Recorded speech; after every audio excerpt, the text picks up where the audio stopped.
Hello, everyone. I'm going to give everybody's connection just a little bit of additional time to get Hello. started. But welcome, everyone to the TGP or to the Transformative Grant Partner Orientation. My name is Chris Matthews, and I will be hosting your orientation. I'm going to join you on camera a little bit later, but just to make sure that the audio comes through loud and clear and that you're able to hear me and there are no snags. I am going to stay off until I finish going through the slides. But I would like to first off start you all by thanking you for taking the time out to put forth your projects to us.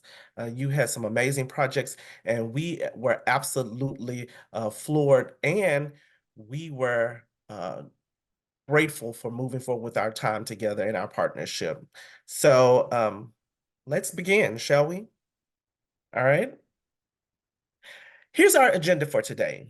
First, we'll start off with some introductions. I'll start off by introducing our team to you, and then we'll allow you some time to introduce you and your teams to us. We'll talk about the team roles and responsibilities. We'll look at our project timeline and payment schedules and all the fundamental things that you want to know about how you get the money from this particular project. So we'll take a little bit of time and talk about that. We'll talk about the next steps and key context, and then I'll provide you a little bit of time for question and answer. First, I would like to take some time out to introduce everybody from the Emory Compass Coordinating Center. First, we have Kia Colbert, who is our Director of Compass. We have on our line also right now with us Candice Meadows, who is the Director of Grants Management and Operations. Myself, Christopher Matthews, I am the Capacity Building and Technical Assistance Manager, and I also will be serving as one of your project officers. We have Tanisha Baker, who is our project coordinator, Rebecca Filzame, who is our senior evaluator, Tori Placono, who is also our communication specialist, Stephanie Woodson, who is our program associate, Hanina Elfeki, who is also one of our program associates, but will also be serving as your project officer, and Maria Pritchard, who is an evaluation specialist. And on the call with us, we have Sue Gallego. She is a consultant who will be serving as one of your coaches, along with Monique Childress, who will be serving as one of the consultants for TGP, or one of the coaches for TGP, and Dr. Chris Roby, who will also be serving as one of our coaches. All three of our coaches have an extensive history with the work that you'll be doing, and we're all partnered with you specifically for their history in the work and experience in the work and the benefit they would be to you and your projects. Sue or Monique, would you like to take the time out to say anything about yourselves? Well, I'm Sue Gallego, and it's great to be here and meet you all. I'm really excited in what I'm going to be learning and how I'm going to be growing right with you. I am just going to be so excited to share some of the experiences I've had and to work with you all as you gain experience moving forward with your organizations. Thank you all for being here today. And again, I'm just really looking forward to our time together. Thanks.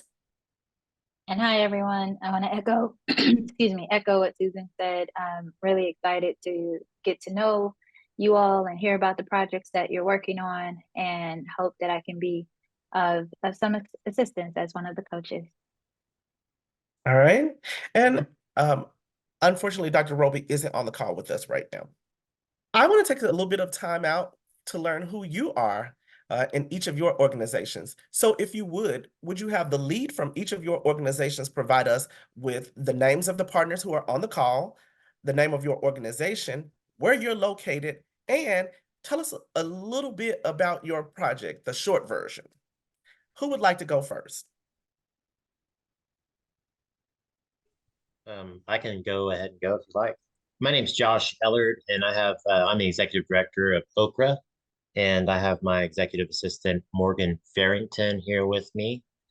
And like I said, the organization is Okra, Oklahoma Harm Reduction Alliance.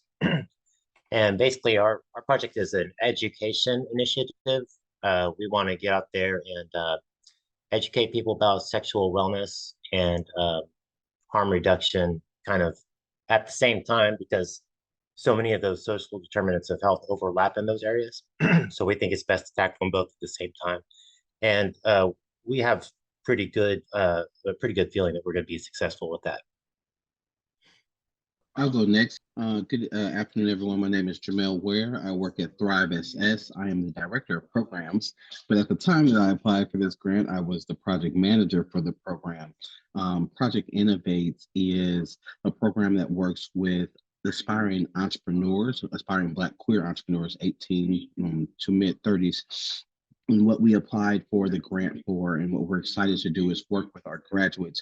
We are now in our 5th cohort. We will be looking for a few of our top graduates from the previous cohorts who are ready to go to that next level and to be introduced to investors, and giving them the knowledge and information they need to really take their brands and their businesses to the next level, while ensuring that people are aware of HIV stigma, HIV awareness, and that the message is intertwined of corporate social responsibility into the work that they do.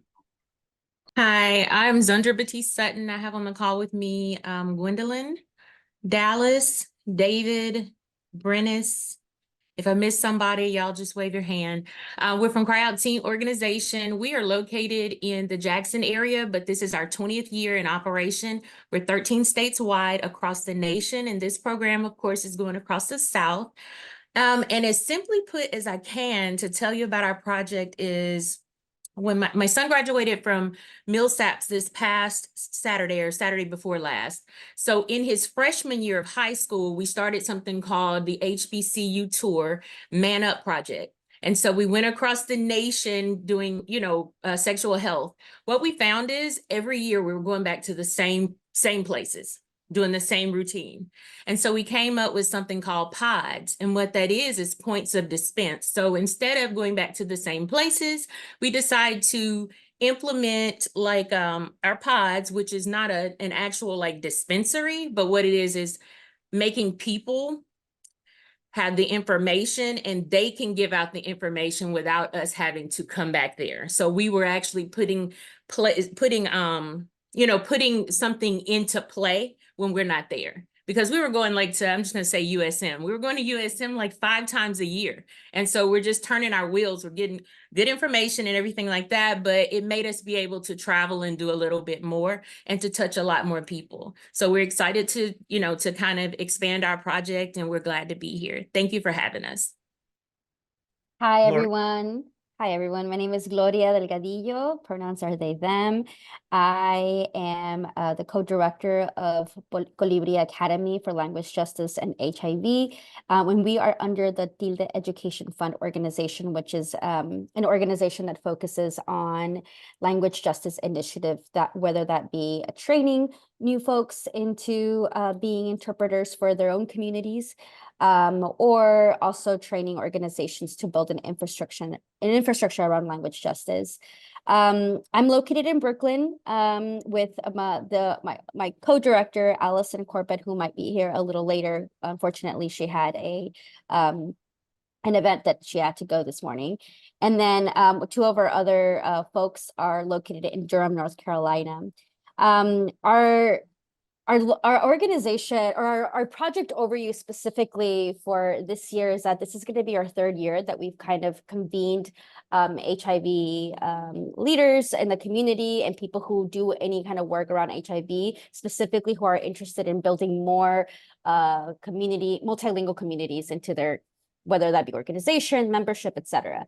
And so this year specifically, one of the things that we're really excited about is doing an in-person convening with these leaders, as well as training other interpreters from HIV communities to serve as that like language worker liaison in their organizations or communities. Okay, I'm going to go ahead and pass it over to Taylor. Good morning, afternoon. I'm Ari Taylor, pronouns they, them. I'm with Equality Federation Institute. We're a policy accelerator working with state-based organizations who are doing advocacy work around queer issues. This project in particular, we're focused on adding capacity to leadership development pipeline work that we're doing around HIV advocacy in the South. So the core of this program is to sort of, build capacity around this project, where we are supporting emerging HIV policy advocates and fellows in some politically challenging southern states where there are opportunities, strategic opportunities for advancement in the policy sphere around HIV issues. So we're currently working with 3 partners already in the South, and we're going to host them for a 12-month sort of immersive experience in the policymaking process. Fellows include recent graduates, some are aspiring lawyers, other young professionals who are using, we're going to train to use evidence-based practices to address HIV policy challenges at the state level and at the federal level. So we're also really prioritizing supporting fellows from impacted communities, fellows with lived experience, people of color, trans people, et cetera. And we are, building this sort of collaborative intervention, which will ultimately, build the abilities of these fellows and send them equipped into the policy sphere. But also to lay the groundwork for a really interconnected network of leaders and organizations who can, even after the fellowship, continue to share knowledge and drive outcomes for people living with HIV/AIDS across the South. So that's the summary, just sort of building collective power. Hello, beautiful people. My name is Carrie Garrett, and I'm coming as a fiscal sponsor. Well, my fiscal sponsor is National Black Arts Festival. So the project that I will be creating is called A West Side Love Story. It's a short film narrative that centers on individuals who are thriving with HIV and focuses, the main characters are college students. So it's centered on college students that are based in the AUC. Within the National Black Arts Festival, I run a youth program within this nonprofit. So I've gotten a lot of experience with working in middle school and high schools and seeing how our students are exposed to sexual education, as well as just how they receive the knowledge when it comes to HIV and advocacy and all the things. So this film will be utilized as a catalyst for conversation for the younger generation to inform them on how they need to protect themselves, on how they just need more information when it comes to these things, because a lot of my students are not receiving this type of information.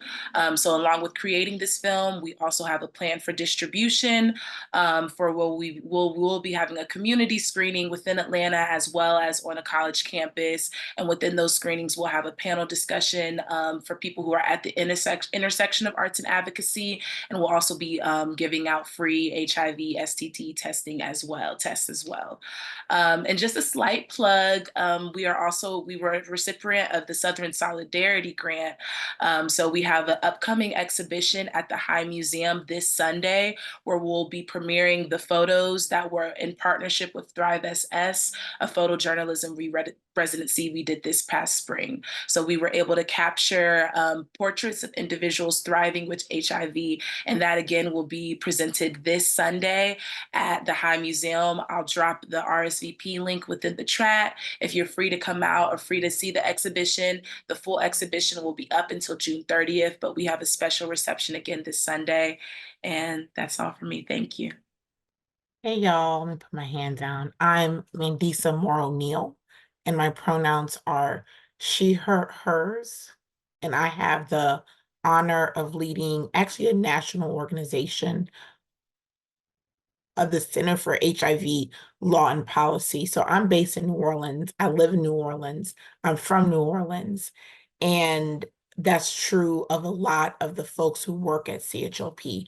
So our work is at the intersections of the public health and criminal legal systems. So trying to rid our states of the ways that we criminalize HIV and other stigmatized health conditions. And so how we do that is by working with states who are trying to modernize their HIV criminal statutes. CHLP offers bill drafting support talking points, strategy around how to do that as lawyers and as researchers.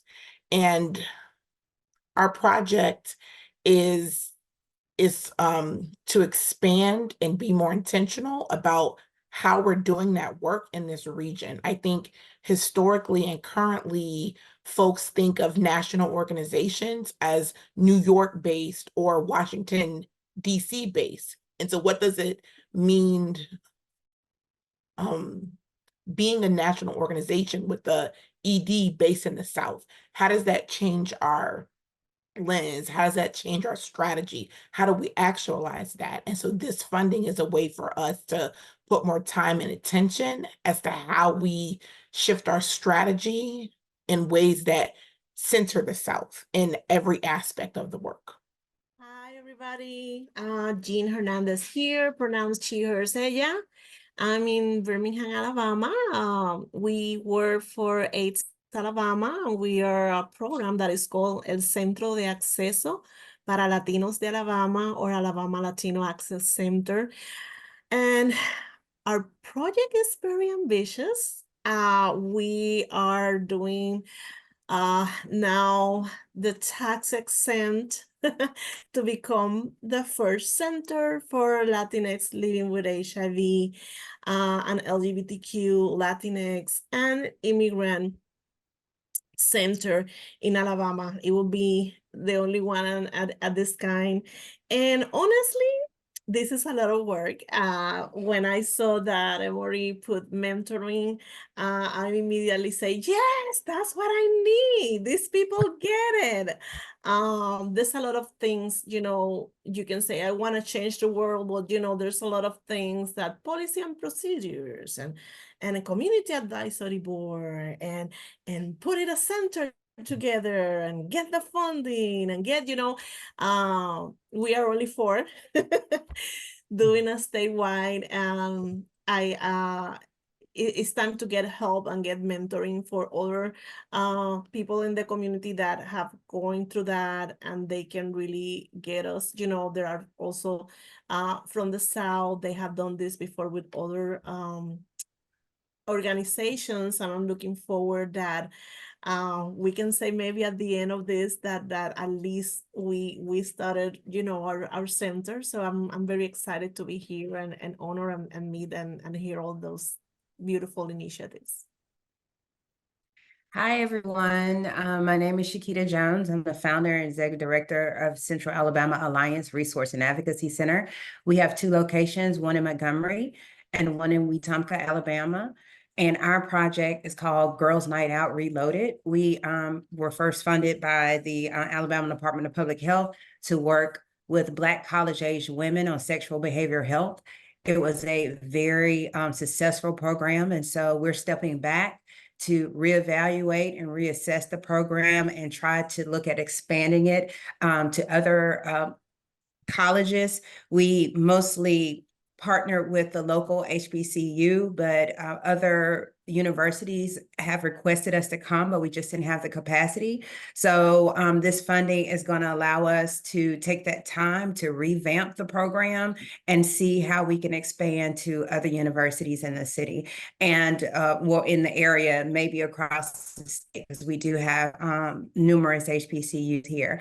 And just because it's for college-age women, we really don't require these young women to be in college.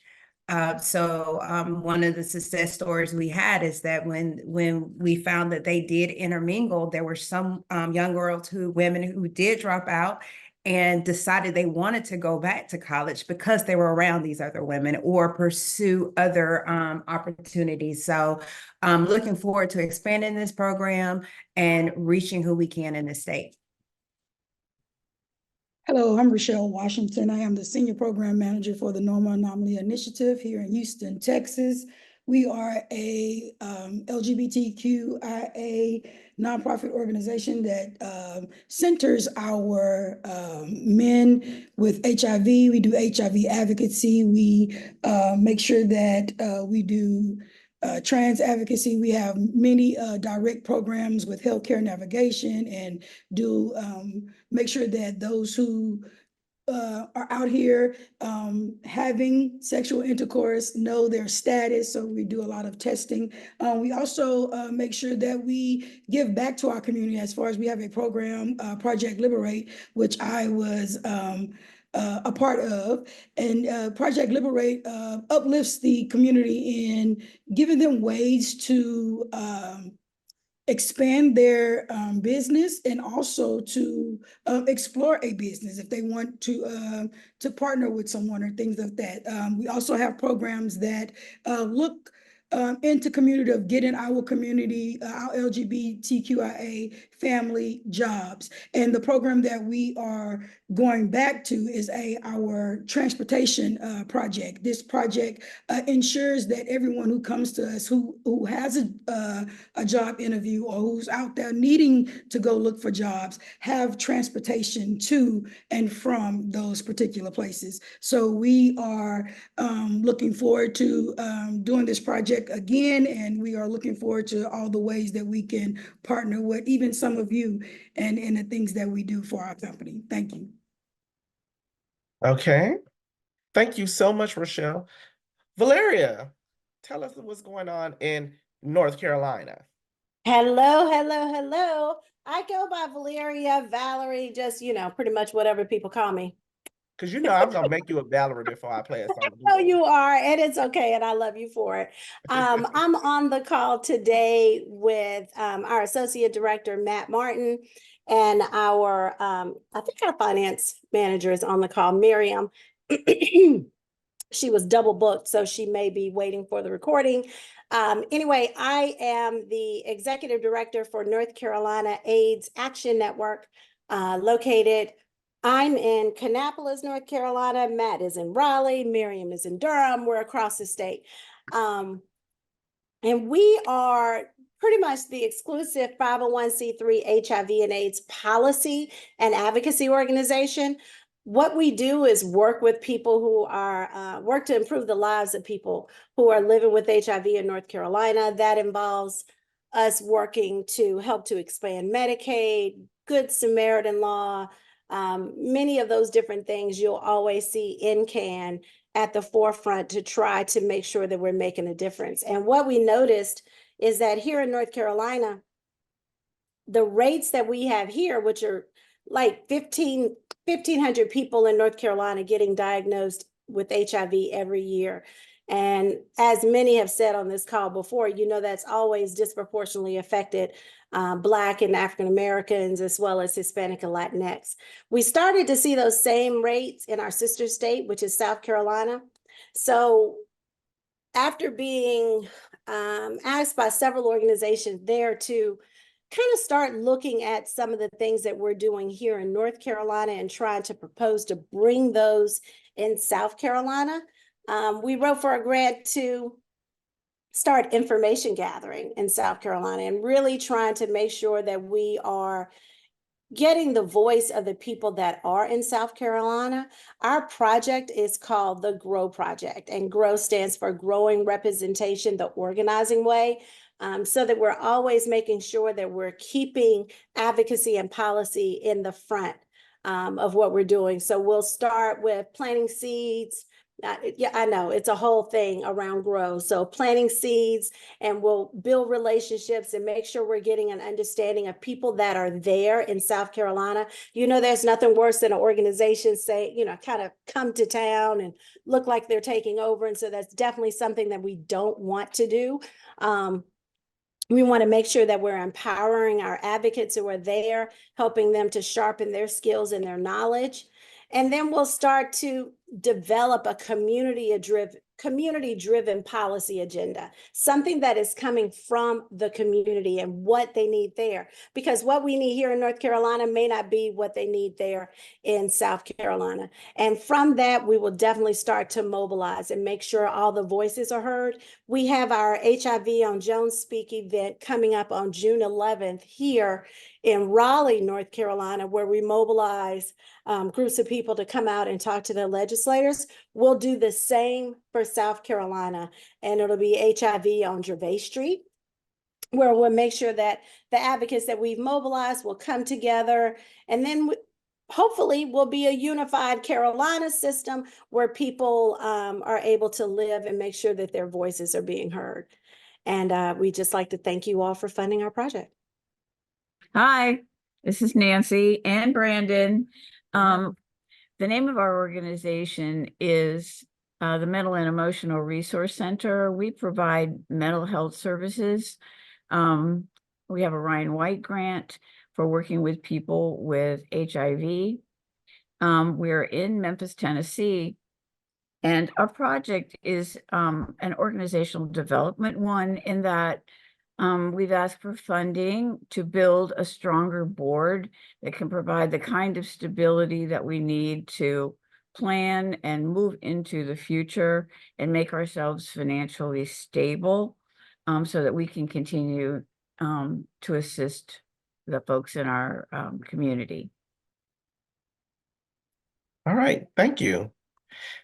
Did we leave anyone else out? Has everybody introduced themselves and their programs? Hi, I'm Caroline. I didn't. I'm here from Plan A. We are we operate a mobile free clinic in rural Mississippi and starting next month, rural Georgia, in the Delta and Southwest Georgia. Focused on reproductive and sexual health. And with this grant, we're going to be expanding our work with both people living with HIV and people living in particular risk for HIV, both increasing like our mobile clinic services in that area and our outreach, and also providing telehealth follow-up services to make it easier for people to continue the care they need. All right. Thank you so much, Carolyn. Is there anyone else? Yes. This is Christopher Cox. I'm here representing the Truth Project. Our CEO is out, and I'm the chairman of the board. He's asked me to kind of fill in for him in this meeting. So the core of the Truth Project is that we are an organization. We use visual and spoken art to promote healing and to reduce the stigma of people living with, people of color living with HIV. The grant that we're going to be that we're getting, we're going to use that to fund a project to focus on storytelling from a focus group of people living with HIV, and which will result in the creation of a documentary with these stories from the people, from talking and interviewing people, that we will use these stories to help promoting awareness of people living with HIV, but most importantly, where these people can receive support and in the community, and to also to help reduce the stigma of people living with HIV.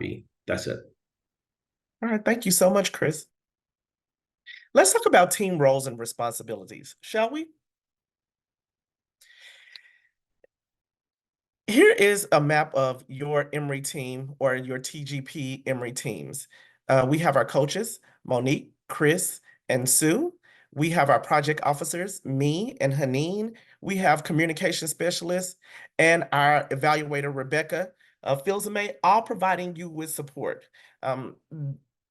In this process, or one of the things we like to believe as we are partnering with you in this process, we believe in a full set of wraparound services when it comes to our grantees.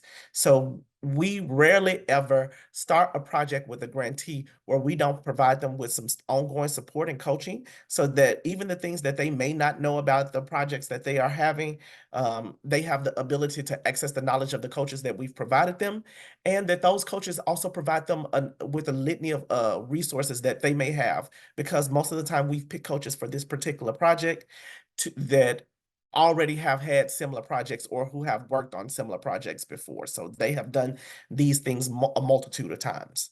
Our evaluation specialists to help us to not only be able to tell your story from the Emory standpoint, because we do want to, your narratives will become part of our narratives, but also for us to be able to support you as you're telling your narratives to others. And with that goes along with our communication specialist, who helps to turn those narratives into not just numbers, but into written word, into videos, or in a litany of other media types, so that those narratives speak to people across multiple avenues.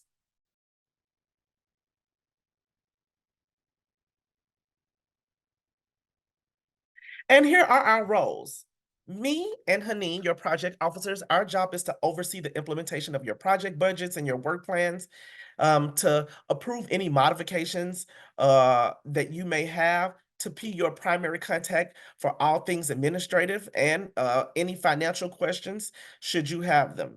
Your evaluator and your data manager, Rebecca Filzame, will provide technical assistance for all evaluation and data collection questions. She'll also work with you to develop your evaluation plans, and she'll provide technical assistance and support as you attempt to tell your story. Perhaps there is some data that you want to collect for these particular narratives as you get ready to put them out into the world. Um, our evaluation and data manager will support you as you begin to do that work. And then we have Tori Paclona, as I said before. She'll provide communications, technical assistance to all grantees. She'll manage all the Compass-related communication as we push communications about you out. Don't be surprised if your project pops up on our website or in our social media, or you find yourself in one of our presentations and we're singing your praises, right? So don't be upset if we end up being your choir.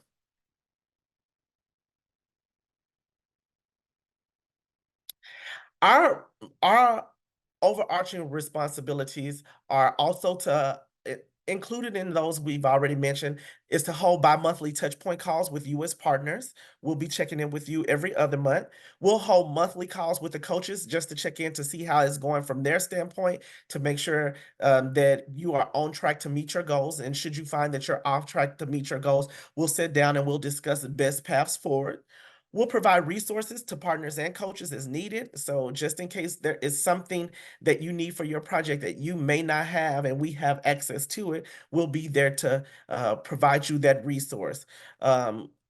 As it pertains to project execution and completion and organizational and capacity building. We'll share our ideas and best practices, and we'll share all of our other partners with you. If there is another partner somewhere who is doing something similar and they've been in partnership with us before, we will help you to build those relationships and strengthen those relationships so that you're not alone in the work that you're doing. You're not alone in that work, whether it is programmatic work or infrastructure work.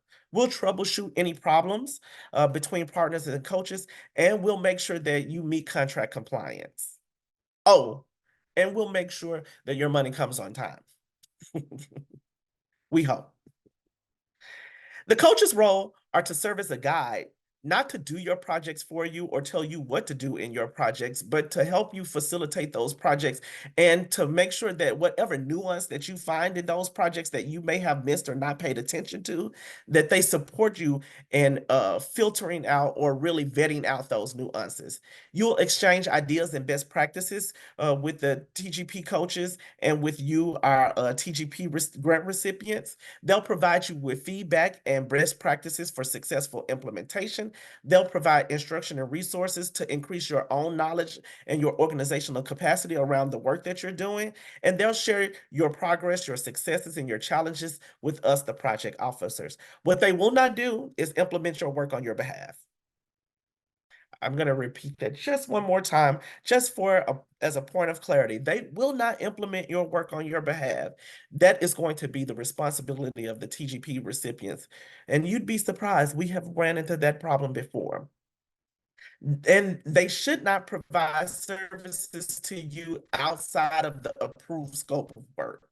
So you are allowed an amount of time to be with your coaches. We've already built that into the system.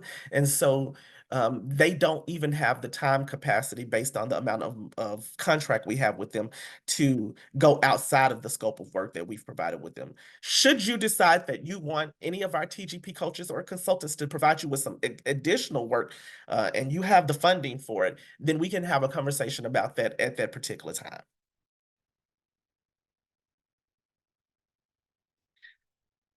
The coaches will hold individual calls with you monthly and touch point calls with us monthly. They will also hold group coaching calls because your projects are grouped together based on the type of project. And there may be across projects some particular topic that comes up. And so if that happens, they'll provide that coaching to you as a group. So for those of us who are doing infrastructure work, strategic planning may be something that we're all working on. And so they may bring in a special consultant or someone to specifically talk about some aspect of the strategic plan.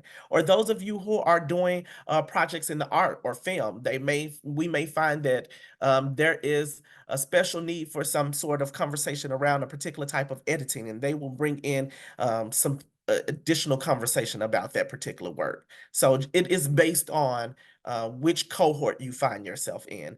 And they, like you and us, will attend the annual in-person convening, which will be in September of next year, I think, somewhere around the end of the project. We will have an in-person convening, and all the TGPs will come in to have discussions, to talk about your projects, to meet with other TGP recipients across coordinating centers. And in the words of Fred Flintstone, we'll have a yabba dabba do time. So, what are the partners expected to do? Partners are expected to collaborate with the coaches, to exchange ideas and best practices, to listen and take into consideration the feedback that is given to you, to actively engage in individual and group coaching sessions, to share your progress, your successes, and your challenges, and to secure advance approval for any work plan, budget, or evaluation modification. You will be able to make changes to about up to 10% of your budget on your own. You'll still have to update that with us, so you'll still have to send us a formal request, or you'll still have to send us a formal update if you make those changes. But anything more than 10% change or 10% change in your overall budget or in your work plan, you'll have to get approval from us as your project officers. Partners should not be absent, unavailable, or unengaged, right? All of the time, energy, and effort and wraparound services that we put into place are there to support you in helping you to achieve your outcome. We know that all of you are proficient and professional, and you will get to the end on your own. We're just trying to make that path a little bit easier. Sometimes on the journey, we don't pay attention to unnecessary things that we've brought along. We don't pay attention to the things that we're not seeing as we're driving to our destination. And sometimes we make a wrong turn. And our coaches are just there to make sure that none of that happens in the process. Disregard any coach's feedback and guidance. You don't have to do everything the coaches said. That is not a requirement, but please, by all means, take some time to hear them out. They may see something that you just have missed. And expect coaches to implement your project. It just will not happen. We just don't have the ability to do such. And here's what your schedule will look like. You'll have monthly calls with your coaches and about the project implementation. You'll have bi-monthly touch point calls with us, the project officer. Quarterly, you will submit your invoices. You'll have coaching calls, and you'll have evaluation reporting. You'll have quarterly reports that come from Emory and biannually reports that will come from ETR. You'll attend the in-person convening, and you'll finish out or close out your final report in December of 2025.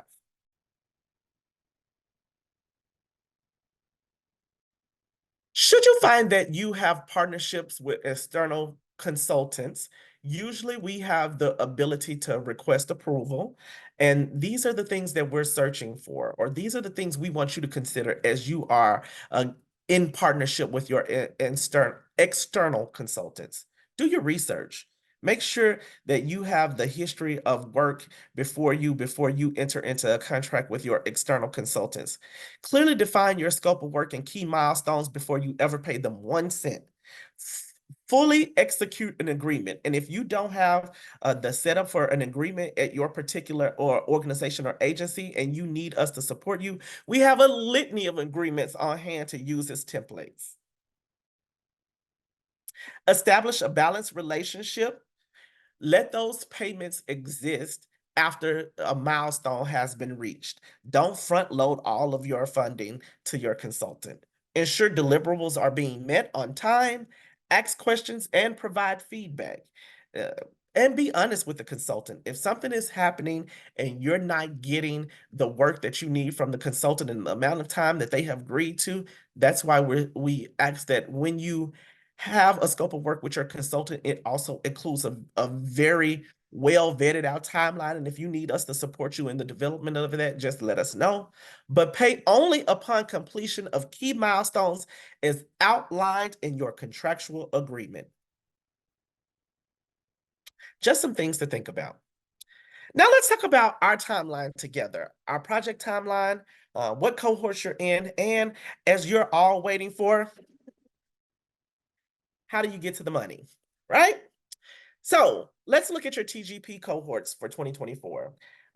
Plan A Health, the Normal Anomaly, NCAD, Equality Federation, and the Tilde Language Project. You are all assigned to Dr. Chris Roby. Dr. Roby has a long-standing history with working with large-scale projects, and so he will help you as you attempt to scale those projects and put that work out amongst a broad array of states for some of you, other community partners for some of you, and just across a large amount of space for some of you. We have Monique Childress, and she is our expert for all things technical. Our teen organization, the Truth Project, National Black Arts Festival, Thrive SS, and CAA, RAC. You're all assigned to be with her. You're assigned with Monique because we know that there are a lot of abstractities that exist in some of your projects, and Monique can be there to help you as you concrete some of that work. And turn some of that work not only into the arts or into entertainment or into beautiful conversations, but she'll be there also to help you to turn those projects into something you can put forth to other people as you move forward with completing those works and preparing yourself to get additional funding once these projects are over. Then we have the amazing Sue Gallego. She has AIDS Alabama, Mercy, the Center for HIV Law and Policy, and Oklahoma Harm Reduction Alliance. All of your projects are infrastructure based, and Sue is the mistress and the master of all things infrastructure. She will be there to help you to vet out every nuance of what it takes for your organizations to reach sustainability. And be careful. Sue will not take her foot off your neck until you are ready to fly like a bird. Our project timeline. Our projects start June the 1st and they end September the 30th, 2025. From June the 1st to July 31st, we will be reviewing your work plans internally and with you to make corrections so that our partnership works best for all parties involved. August the 1st, you'll have project launch, and then there'll be there'll be individual coaching and quarterly group coaching and evaluation reporting. And September 2025, there'll be project closeout. Let's talk about the project timeline, because somewhere in this time or over the course of the next month, we'll be doing a multitude of things. And I just want to take a little bit of time to delve down a little bit deeper in that multitude of things. Between June 3rd through the 7th, we'll have internal meetings, us with your coaches, and we will review the plans that the updated plans that you've submitted for us. We'll look at those plans and see if there are any corrections we want to ask you for or any support we can give you or additional items that may need to be added to your plans just so that it has ease for you as you move forward in the work that you're going to do. Then from June 10th through the 14th, you'll meet with the Emory staff, the grantees, and the coaches to discuss those changes with your work plans. And then we'll give you a little bit of time to accept those changes, should you agree to accept them, and to update your work plans. Then after that, on June the 24th, we hope to receive your updated work plans. Between that time and June or between that time and July the 8th, you'll be working on your evaluation plans. And so each of your projects, in addition to the work plans and the budgets that will be updated that you've already submitted and will be updated, we will also support you in determining or developing your evaluation plan. Our evaluator, Rebecca Fields-May, and her team will work with each of you to build an evaluation plan that helps to tell the story of your success, right? It will inform us of when you've successfully met your milestones on our behalf, but it'll also be useful for you as you begin to communicate out and narrate the success of your plans. The final evaluation plans will be due on July the 15th.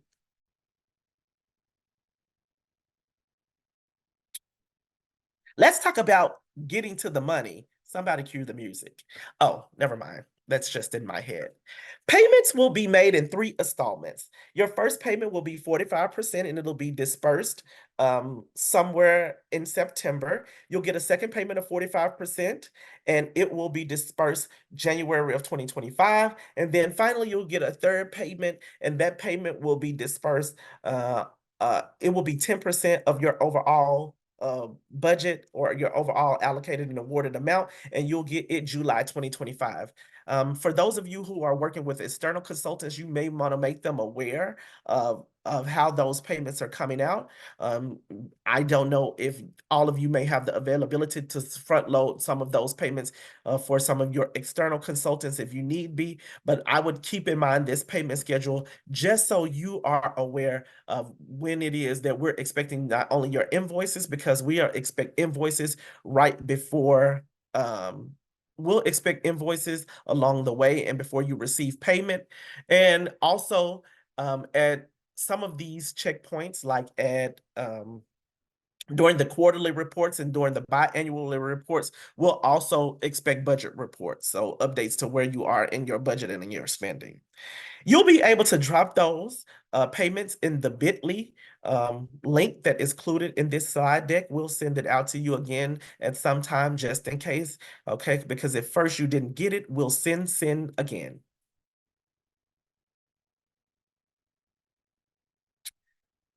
We are growing closer to the end of our time. Let's talk about next steps and key context, shall we? The next steps, work plan review meetings. We'll have these during July and August. This also will encompass not only your work plan, it will encompass your budgets and it'll encompass your evaluation plans. You've just sent in by today, or you should have sent in by today, finalized work plans and budgets, or not finalized, but versions of your work plans and budgets that accommodate the award amount that you received. And so you should have sent them to us by today. And if you haven't and you need a little bit more time, drop me and Haneen an email and we'll tell you how much time we have available. Then the following, as we've said before, in the following weeks, or send it, should we send them to your email? Yes, Gloria, you can send them to me and Haneen. Just copy Compass Finance when you do. And also copy another one of our colleagues who is on the call, Tanisha Baker. You should have received a multitude of emails that have all 3 of our contacts on there. So just make sure all of us are copied when you get ready to send them in. As I said before, it will include your work plans and your budgets. And over the course of these 2 months, we will not only review and update the work plans and the budgets, but we'll also create and draft evaluation plans. So by the end, you'll have completed by August the 1st, you will have a finalized work plan, a finalized budget, and a finalized evaluation plan. Sign and submit your subaward agreements that should be coming out shortly, because if you want to get paid, we have to have your Hancock on one of these contracts, right? Your John Hancock. I always wonder who John Hancock was. Was he a president? Gosh, I have got to No, do more it's reading. from the Constitution. He had the Okay. largest signature on the He had the Constitution. largest. Leave it to the advocacy people to always know the nuances of politicking. All right, thank you, Mandisa. All right, and next slide, please. Here are your Emory contacts, should you choose to accept them, all right? I am Chris Matthews, I am your project lead, and I will serve as a project officer on this project. We have Haneen Elfiki, And there she is in all of her glory, looking as stunning as always in her amazing pinup and glasses. Very smart today, Haneen. We have Rebecca Fields-May, our senior evaluator, who is at this moment evaluating something else across the land, because that's what evaluators do. They're always evaluating something. And Tori, who I have no doubt is somewhere working on some amazing PowerPoint presentation that we'll be giving out somewhere in the future. Please, if you have any needs from us, feel free to reach out. And if you have any project needs, should you need Rebecca or Tori to provide you some support as you are developing your own internal communications for your projects or working on your own evaluations for your projects, don't be afraid to reach out for our support. The one thing about the Emory Compass Coordinating Center is that we believe in all things infrastructure, right? And so we're always here to lend a helping hand, an ear, or even to work with you as you develop some aspect of your infrastructure across your projects. Can we go back to the slide with the invoice dates on it and the next step slides? Of course, we can definitely go back and you can take a screenshot if you like, but just know that we will be sending you out both this slide deck and this video.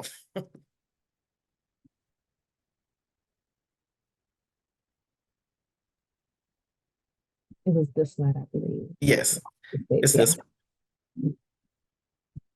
Just let us know when you have achieved screenshot. Oh, well, Caroline, thank you so much for joining us. We've come to the end of our time together anyway. The only thing we left is questions and answers.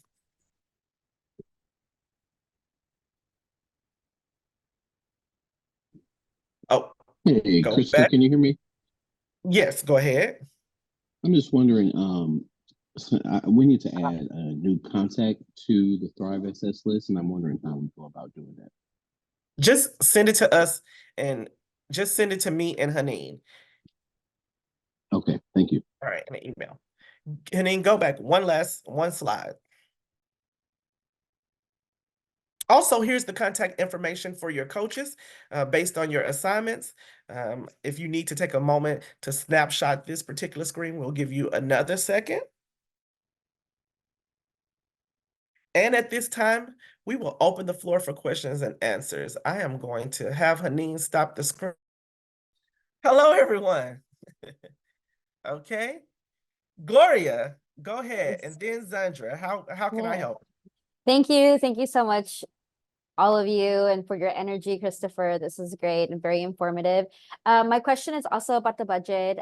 Is the budget that you're looking for, the updated budget, the same one, like the template that you had sent out to us that we submitted? Would that work? Yes, you can use the same template. Perfect.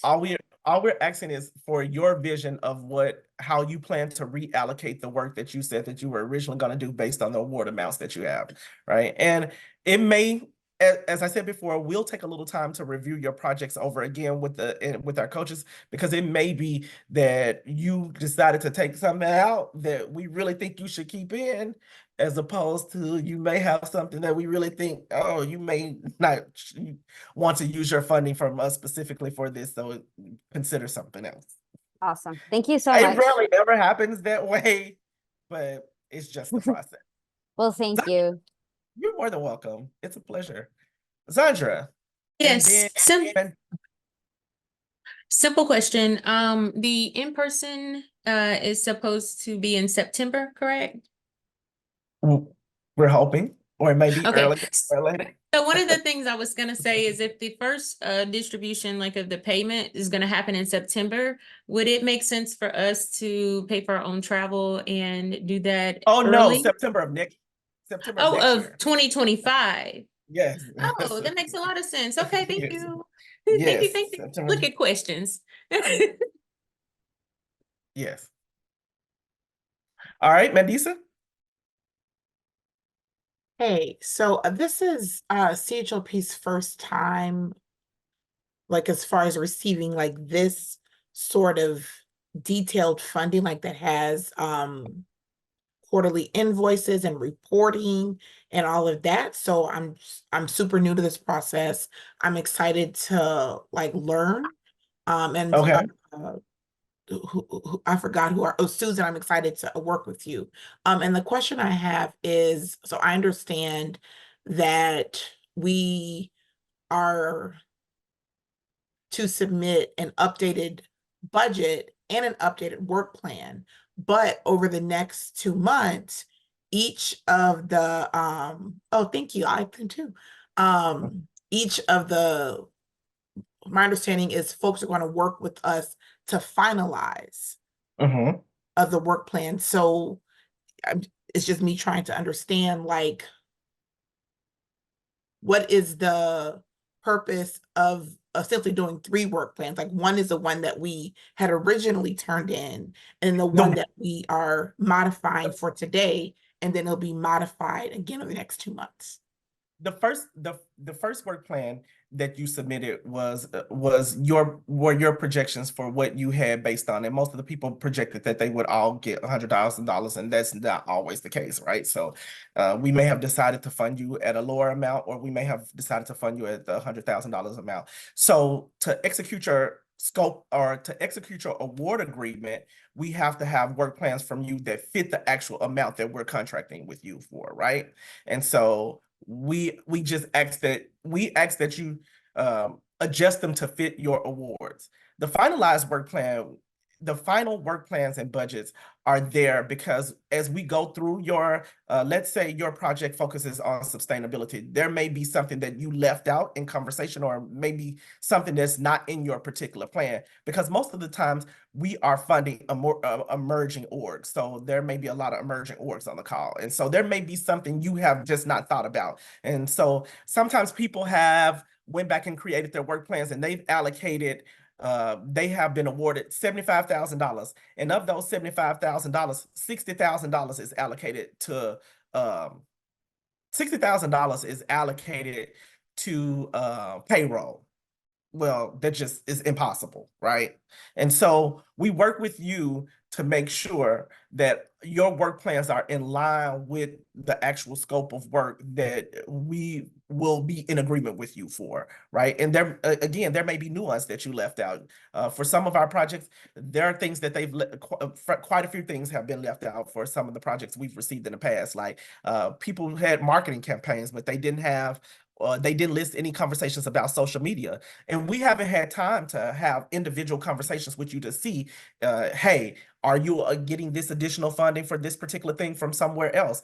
And so we'll just spend time familiarizing ourselves together with the work plan. Some of your work plans may not change at all, but some of them may have some minute or small changes. So thank you. I just want to make sure I'm repeating back what I'm hearing. So yes.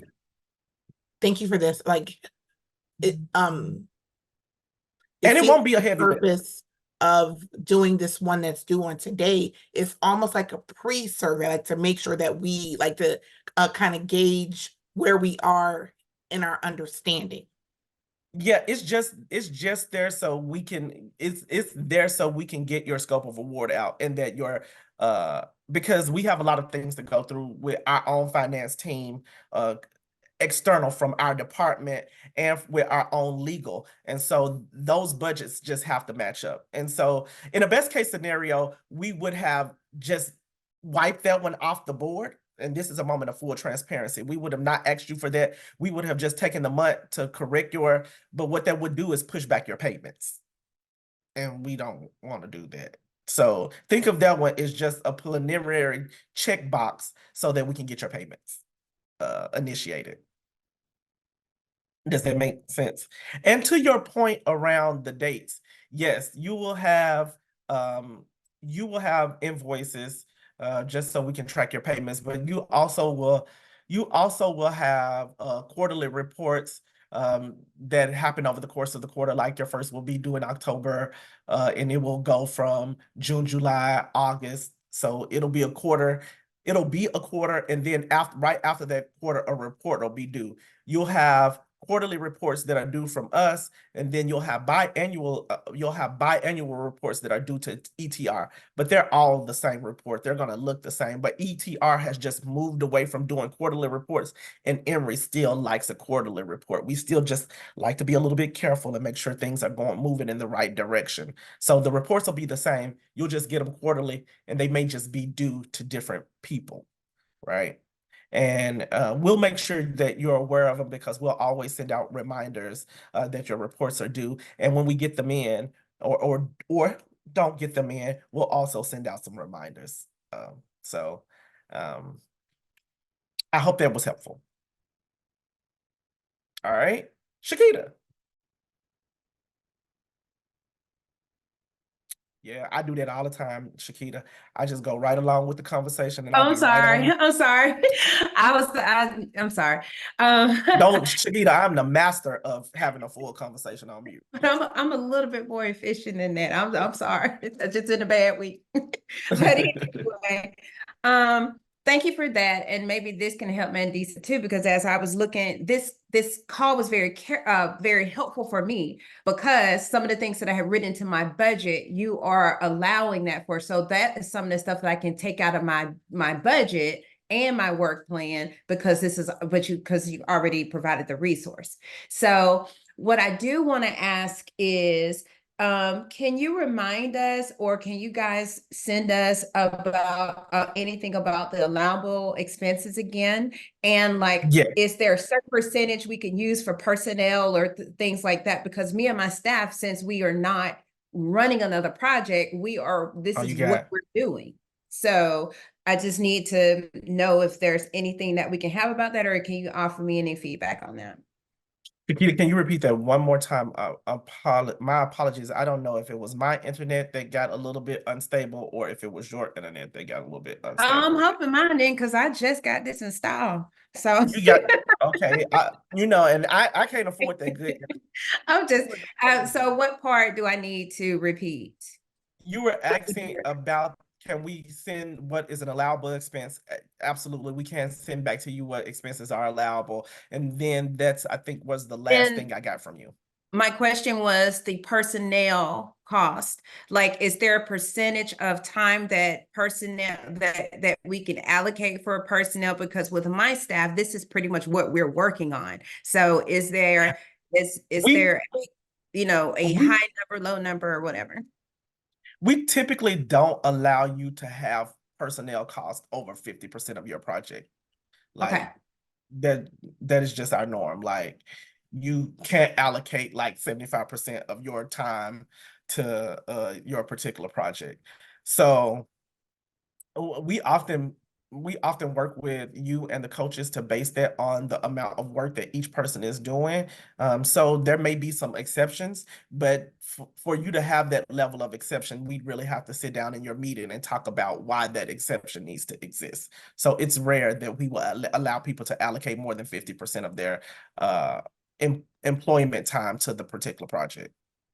Okay, that's fair. But I'm saying, if I have two people, maybe like 25% each or something like that, is that what you're talking about? Yeah, I mean, you can have any amalgamation or any combination of employment to that 50% ratio, but we rarely just allow people to spend more than 50% of their total funding for employee time. And this is why we found in the past that and this is also an image issue for us, and I have to be fully transparent, because I believe in transparent work on a team, right? We found that in the past that agencies who over allocated time have used it to sustain employees, and in the sustaining of employees, when the projects come to end, they lose the particular employees. And what has happened in the past is that it has negatively impacted Compass, because people have been like, oh, well, we had Compass funding, but the project's ended, and so now we had to let these people go. And we would prefer not to have that happen. That's fair. Thank you. Mm-hmm. Any other questions? Okay. So I am going to send out allowable expenses. Is there anything else anyone else needs? Well, as my grandmama used to say, looks like the dogs are off the porch. And it has been a pleasure meeting all of you. I look forward to our time together and talking about your projects a little bit more in depth and getting a full understanding of them. I also look forward to the site visits because maybe, just maybe, me and Haneem may stop by for a visit just to see what's going on. We're not nosy. We just like to come and hang out, okay? Hopefully, you'll do like all good Southerners do. There'll be snacks. I'm just kidding. You don't have to have snacks. We'll bring our own snacks. Okay, we'll have sweet tea and lemonade with us, hey, and chocolate cake. I'm a porch sitter by nature. But will you bring us snacks? Yeah, absolutely. I would That was not my bring question. Is that for the staff? and sweet tea on the plane and not bring y'all any. Okay, that wouldn't be Thank right. you. All right. I look forward to our time together. You guys have a wonderful day. Should you need anything, remember, don't forget to reach out to me and Haneem because we will be reaching out to you soon to set up some times. I know it sounds a little daunting in the beginning because we're going to spend a month reviewing your plans and stuff, but it's not going to be every day. It's just going to be probably one meeting for you or 2 meetings for you. It'll be several meetings on our end.